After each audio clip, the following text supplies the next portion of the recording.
আসসালামু আলাইকুম প্রিয় ফুটবল ফ্রেন্ডস।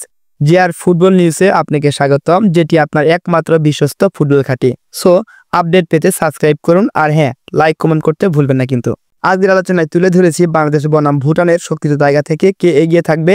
এই প্র্যাকটিস ম্যাচে অভিষেক হতে পারে আমাদের বাংলাদেশের 3 প্রবাসী ফুটবলারদের। বাংলাদেশ ফুটবলে কে কে থাকছেন আর কে কে জায়গা ছেড়ে দিবেন, এই বিষয়গুলো তুলে ধরবো।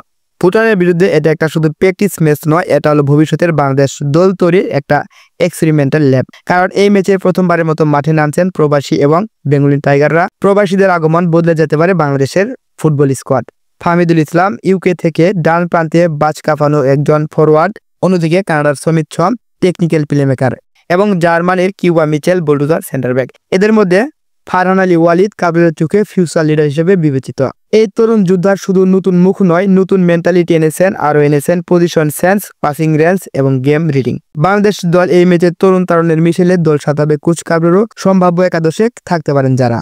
কাবরেরোর প্রিয় ফরমেশন 4-2-3-1। এই ফরমেশনে রক্ষণ ভাগে গ্যাপ কমায়, মিডফিল্ডে পাসিং কন্ট্রোল রাখে আর উইং থেকে অ্যাটাক চালায়।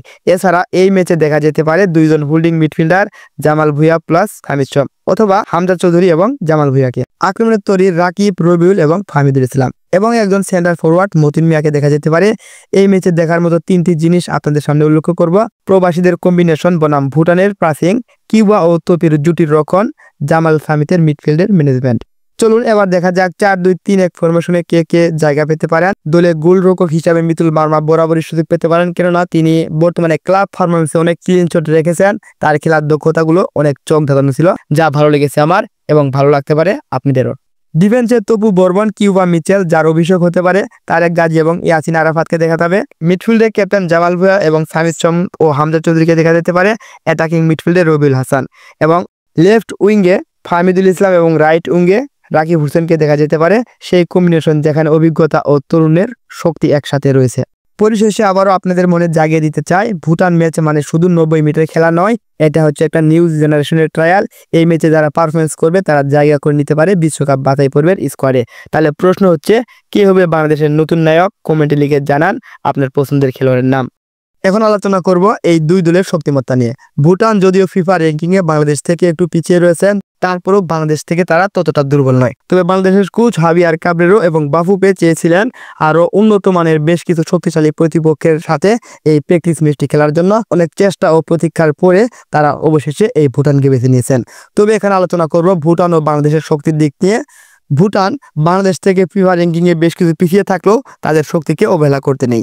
তবে সম্প্রতি বাংলাদেশের একটা ফুটবলের জোয়ার এসেছে, ফুটবলের বিপ্লব ঘটেছে, যার জন্য প্রবাসী ফুটবলাররা বাংলাদেশের দিকে চোখ তুলে তাকাচ্ছেন। তারা মাঠে খেলবেন, তারা মাঠের জয় ছিনিয়ে আনবেন, আর এই দিক থেকে বাংলাদেশ তাদের থেকে একটু এগিয়ে থাকবে।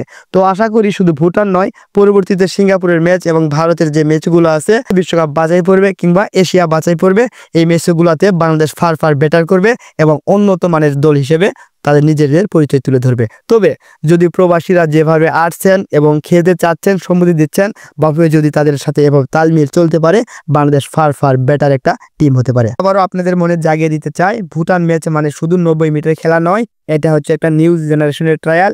এই ম্যাচে যারা পারফরমেন্স করবে তারা জায়গা করে নিতে পারে বিশ্বকাপ বাছাই পর্বের স্কোয়াডে। এমন সব এক্সক্লুসিভ ফুটবল বিশ্লেষণ পেতে জিআর ফুটবল নিউজের সাথেই থাকুন। লাইক দিন, শেয়ার করুন এবং সাবস্ক্রাইব তো অবশ্যই করতেই হবে। ধন্যবাদ সবাইকে। আসসালামু আলাইকুম।